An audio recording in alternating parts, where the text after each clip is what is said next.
Well, hello and thank you for joining us for Witness TV. I'm your host, Rachel BRYSON.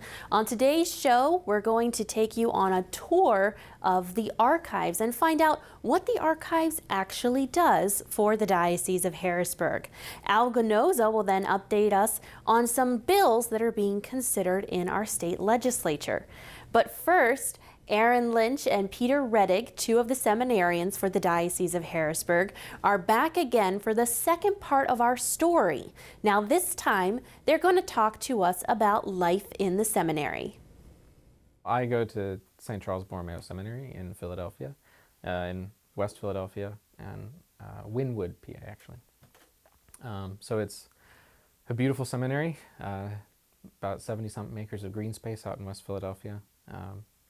Beautiful place, and I really love it there. I go to Mount St. Mary's Seminary, which is right up the hill from the shrine of the Basilica of St. Elizabeth Ann Seton, and right below the Grotto of Lourdes and the cabin where St. Elizabeth Ann Seton lived. So we're both in third theology, which means that we are a year and a half away from ordination to the priesthood. So we're halfway through our third theology year, so it's a year and a half away from ordination to the priesthood.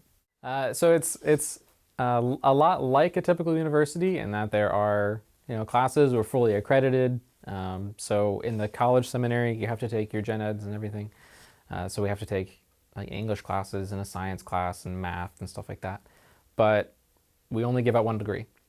So in the college, you're studying philosophy, which for just like basic explanation of what it is, because I love going into like an elementary school, like the Catholic elementary schools, and ask, what is philosophy? Nobody has any idea because nobody knows what this stuff is.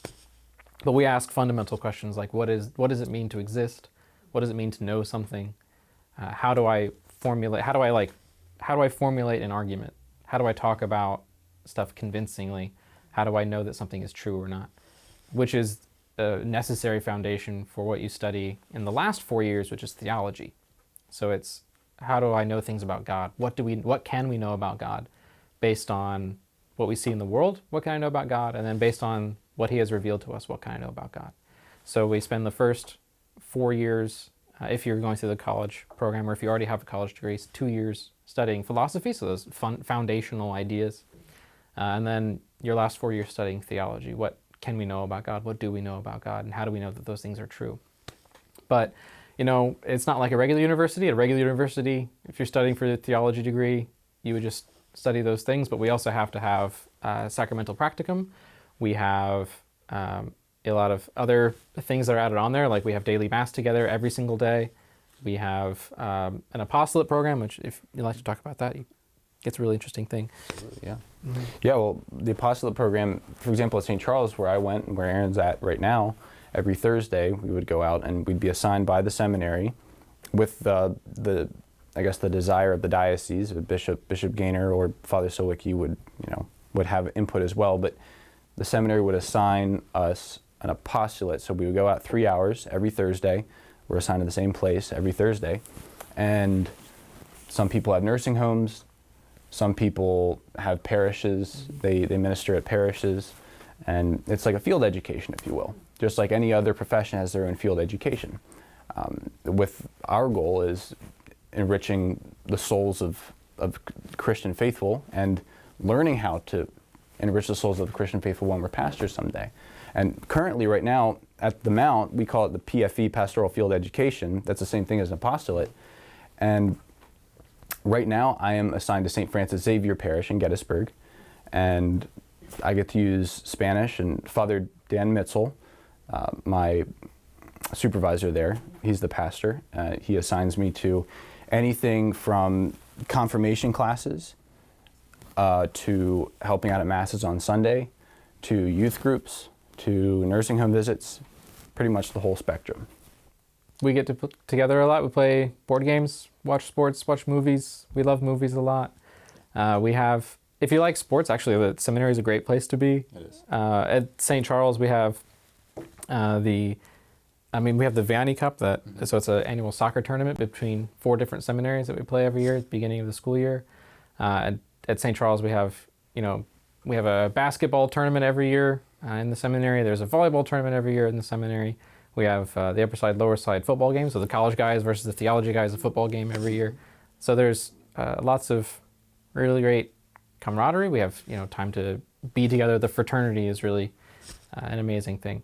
So just being together, doing fun stuff together. But then we'll also go and like pray in front of a Planned Parenthood, or go and see the latest religious movie or something like that. So it's a good college environment in that we're men being together and doing normal things together. But there's always that Catholicity, that always that recognition of we're men, but we're seminarians too, and we're there's that idea of we're seminarians, we're in formation for the priesthood. So everything we do is kind of geared toward that. But yeah, I would say the social aspect of it, it's evident that we're normal. We participate in everything else, just like normal people do with extracurriculars and so forth. Like everything Aaron mentioned, I remember that from St. Charles at the Mount.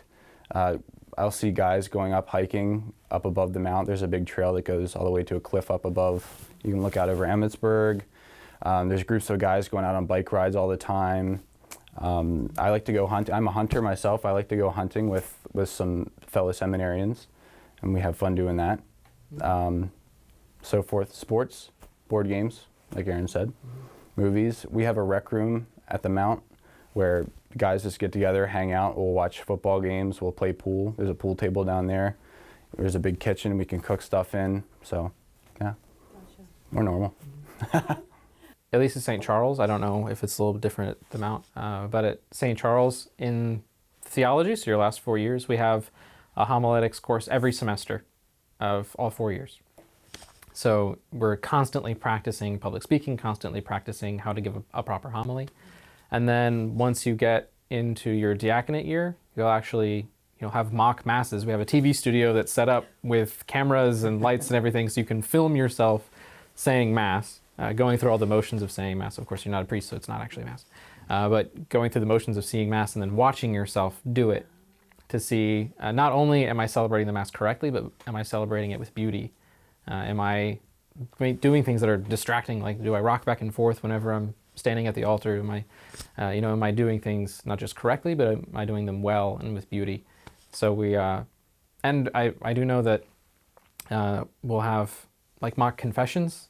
Like one of our professors, he loves to do this and just throw out like odd things that he's heard in confession that you don't think about, but you have to prepare yourself for. How do I react to things, and how do I control my reactions, and how do I actually help somebody in the confessional? So we'll go through things like that. I haven't started that yet. I'm getting into that point in my formation now. You hold that off kind of until the end.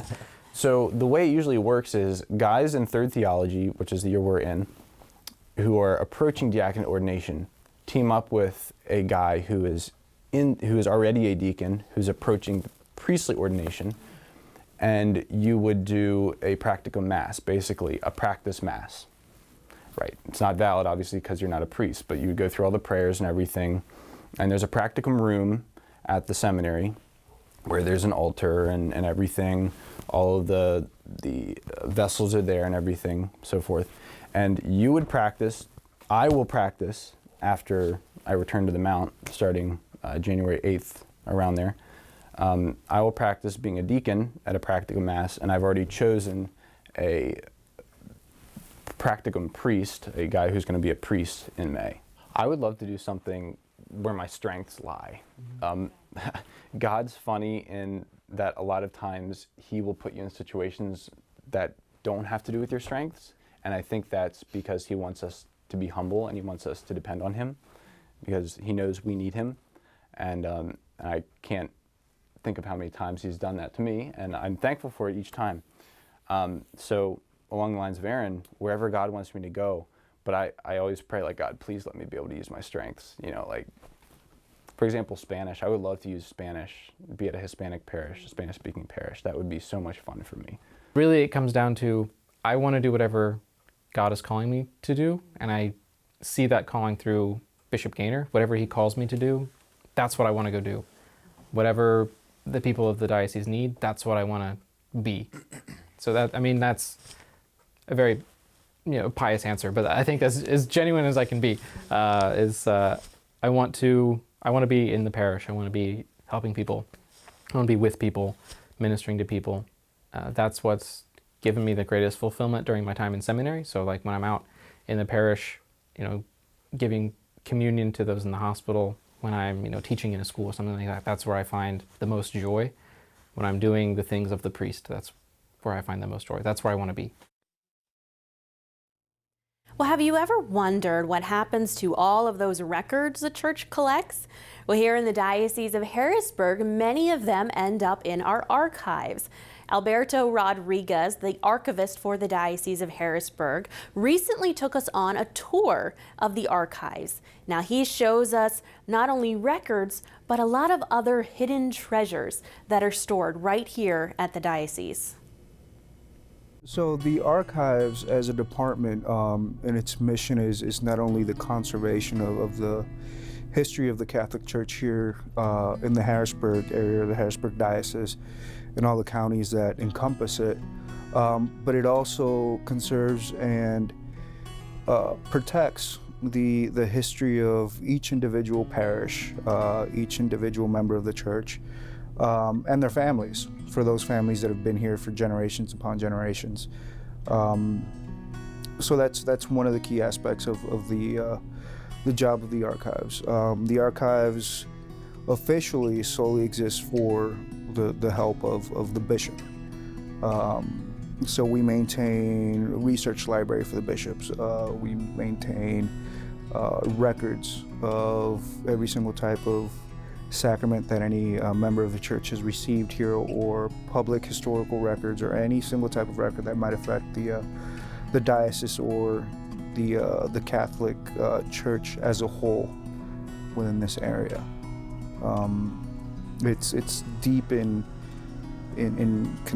conserving the history as well of this area, as you can't separate the Catholic Church from Harrisburg or Hershey or any other area where the diocese has an extent to, because as what affects the community as a whole also affects the church, and vice versa, because we're not apart from them, but we are a part of the community.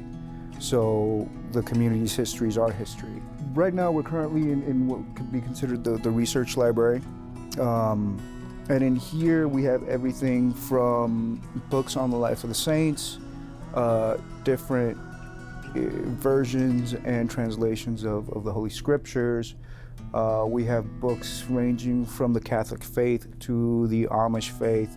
We also have copies of the Talmud, which is the Jewish sages and the rabbis' interpretation of the Tanakh, or the Jewish Bible, and their teachings on that. So we have a wide-ranging collection of different books, not solely based on the Christian or Catholic faith, which is one and the same, but pretty much anything that anybody that's actually doing any type of research paper would need to include the history of the Catholic Church in the different states, the different dioceses across the states.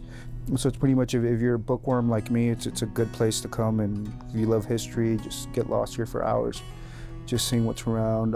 We have books on canon law. We actually have the full writings of Vatican II, and those are just what's here, not counting the historical stuff, because we also have the actual papal bull creating the Diocese of Harrisburg. Plus, then we also have some statues and stuff, like some artwork, some religious artwork as well, and that's what's here in the library. In terms of relics, the Catholic Church recognizes 3 levels of relics. So you got a first-class relic, which would be considered a body part of a saint. Second-class relic is something that the saint either owned or used, either a stole for a priest, a rosary, a book, or something like that. Then a third-class relic is usually either a piece of cloth or a rosary that's devoutly held up and prayerfully to either first or second-class relic. As the archivist in here in the diocese, we will have well over, I believe, 120 some different first-class relics that I'm also responsible for safeguarding. So it's pretty wide-ranging. It depends on what we come up to. like I said earlier, every single day I'm getting surprises on the stuff we have here. Well, thank you, Alberto. Up next, Al Gnoza joins us with an update from the Pennsylvania Catholic Conference. Al? The Pennsylvania Catholic Conference, meanwhile, was closely watching, monitoring, supporting, and sometimes opposing a number of bills in the state legislature. And one of the biggest ones now deals with telemedicine, whether it can be used for abortions. We hear now from Eric Failing, the executive director of the Pennsylvania Catholic Conference, on this important issue. Honestly, that's going to be one of the premier pro-life vote for this session. So what's happened is we know that the Planned Parenthood is already in the planning stages to utilize telemedicine for abortions. And the way they do that is they want doctors in one location to be able to see multiple women and to give them a prescription for the abortion drug. So they want to do it remotely. We already know that a third of the abortions in Pennsylvania are already chemical abortions. What they want to do is they basically want to speed up the process for doing that. Less doctors, more women seen. The problem with these abortion drugs, though, and the FDA has them on a restricted list called the REMS list, because the side effects from this two-drug regimen that they use for the abortion, it's so dangerous that there have been 18 deaths already around the nation just by the use of this drugs, countless hospitalizations, massive internal bleedings. It's a really dangerous drug. So we do not think it's appropriate for this to be done remotely. Right now, the FDA says these drugs can only be administered in a healthcare facility. Another bill that we are supporting is the fetal remains bill that was authored by our good friend and local state rep Frank Ryan, who took the action based on a tragic personal experience. Now, Ryan has also had to deal with some misconceptions in the press about this bill. So we will hear more on this fetal remains bill from Eric Failing and then from Representative Ryan. I was very disappointed that caused so much controversy. There was a lot of misinformation spread about this bill. Right now, if a woman goes in and has a miscarriage, God forbid, or an abortion, which of course we wouldn't support, when she's done, she can leave. And the remains of the child are left to the hospital or the medical facility or whatever. This bill simply says that if the mom want those remains so they can bury or cremate or do whatever their family tradition holds, that they can request to have those remains. Now, they'll pay extra, but they can have those remains. It also says that the healthcare facility that is in possession of the remains, if the woman just leaves, just like she can do now, and she would be able to continue to do, but it says that the healthcare facility needs to treat those remains with respect because they are remains. So they would either have to be buried or cremated. It's a very simple bill. It has nothing to do with restricting abortion. It doesn't do any of that. But we believe that life is from conception to natural death. So to us, that is the remains of life. And one of our Catholic works is that we have to bury the dead. Oh, unbelievable amount of misconception. It's the first time I would tell you, Al, that I've seen what I would see as particularly irresponsible coverage on by some of the sites. But I took the approach that it was, and I don't believe it was a controversial bill at all. It basically, for those that are not familiar with it, it gives a parent who has lost a child through miscarriage or stillbirth the opportunity to bury the remains of the child and to receive those remains at their own expense so that they can bury it. A lot of misconception that came about right away. It's already been upheld by the United States Supreme Court as being constitutional, and the vote was 7-2. I mean, it was not like it was a 5-4 where someone could say it was a partisan vote. So it's a solid bill, and as someone who's lost 3 children, having and wondering where the baby was buried was important to us and our family, and it was probably the genesis behind the reason I wanted it to be the sponsor of the bill. And I was so thankful that Representative Kathy Rapp, the chairwoman of the committee, and the executive director, Meredith Whitney, allowed me to do it because it meant a lot to me and my family. And I think from the feedback I've gotten from those people who have lost children, it meant an awful lot to them to be able to have that option. I've had a lot of calls from people who said, they often wondered what happened with the baby. So it was a non-controversial bill, but some, I think, fairly irresponsible reporting. In the beginning, it came about from a marketing piece that one agency did and put out, and it was just taken as being gospel without checking the 3-page bill. I mean, literally, this bill doesn't take more than 5 minutes to read if you're doing it slowly. And it is something that kind of achieved a life of its own. And once it got published the first time, then the reporter who published it and I talked after the article was published. And we sat down with them and had a fairly lengthy discussion. They corrected the article. I would have preferred that they had done a retraction. But, I was very impressed with the reporters in our own area. ABC 27, CBS 21, Fox 43, WGAL Channel 8, all of them called first. And no one is ever asking anybody to say that they support the bill you're doing, but you want fair coverage. Mm-hmm. And I saw for the first time our area has got a lot to be proud of in the sense that the work you had done presenting the bill and others had done to say, here's what it does. You decide for yourself. It didn't try to guide some people. We had a presidential candidate took an article and forwarded it on, and there were over 600 comments that were made kind of denouncing me in the process, and I responded to all 600 comments, and I guess people didn't expect I was going to do it.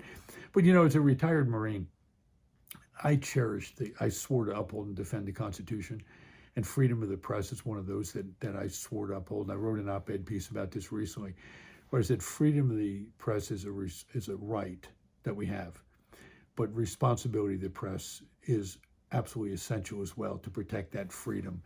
Because the minute people lose confidence in the material that they read, they then start to undermine the basic freedoms that we all have: freedom of speech, freedom of assembly, freedom to seek recourse.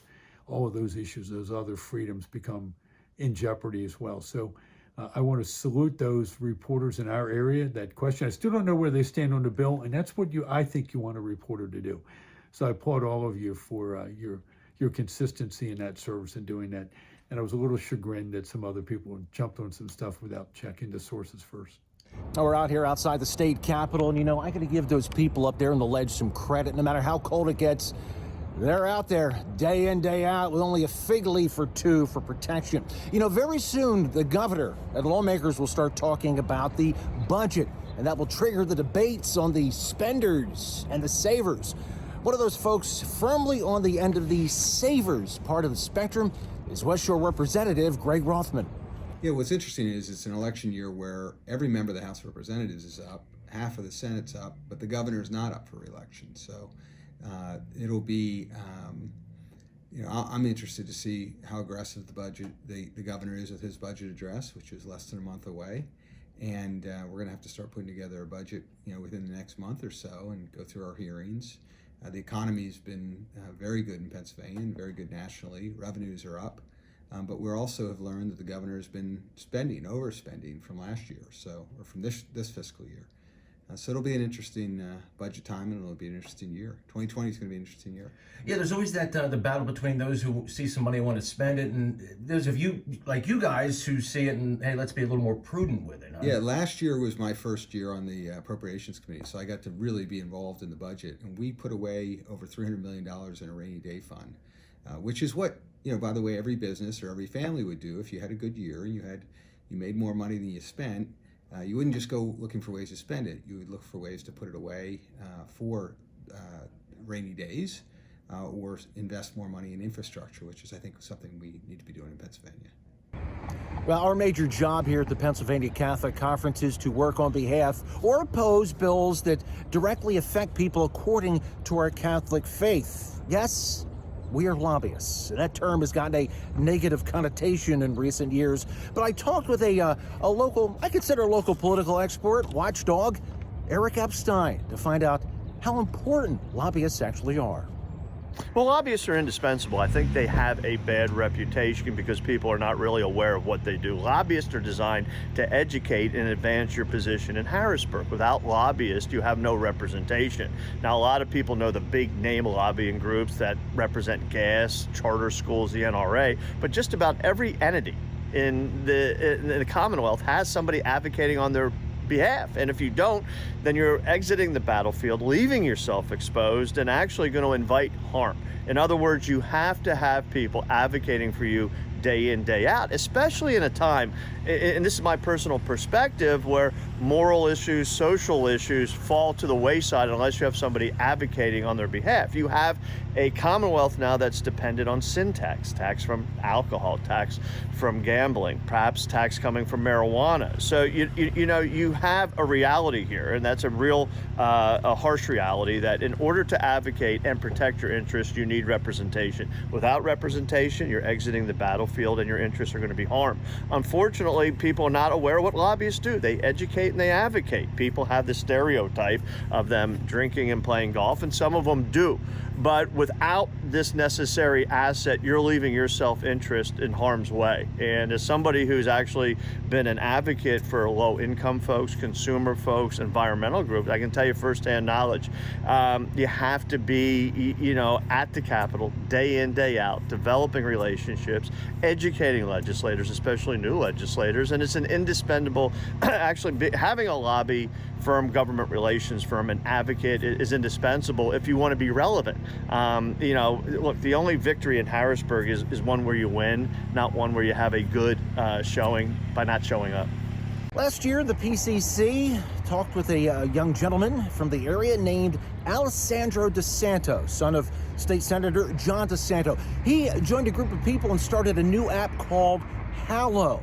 I checked in again with Alex to find out how the app is doing.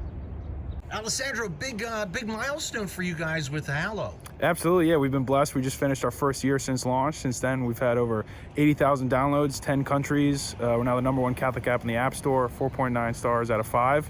Been really blessed. Wow, and just to refresh your course on what it actually does and how it can help people pray. Absolutely. So it's audio-guided contemplative prayer. So anybody from just beginning, learning to pray for the first time, for those that have been doing it every day but looking for a deeper sense of spirituality, we've got something for everybody. And who are you in it with? Who did you get involved in this adventure with? So it's a group of students originally from Notre Dame, graduated in 2015, and now built out a team of over 10 and working across the country. Wow, so you guys are growing. You expect to grow even more, huh? Yeah, upward and onward is the plan. So we'll be in Spanish hopefully by the summer, which opens up the U.S. Hispanic population to be able to service them, and then into Central and South America. So the plan is to pray all over the world. Okay, and just a refresher on how people can get a hold of this app. Absolutely. If you search either Catholic or Hallow, Hallow, in your app store or in Google, will be the first thing that pops up. Okay, Alessandro, thank you. Well, thanks, Al. That does it for us for this episode of Witness TV. To learn more about the Pennsylvania Catholic Conference, visit pacatholic.org. More information on the Diocese of Harrisburg can be found on our website at hbgdiocese.org. From all of us at the Diocese of Harrisburg and the Catholic Conference, I'm Rachel Bryson. Have a great week.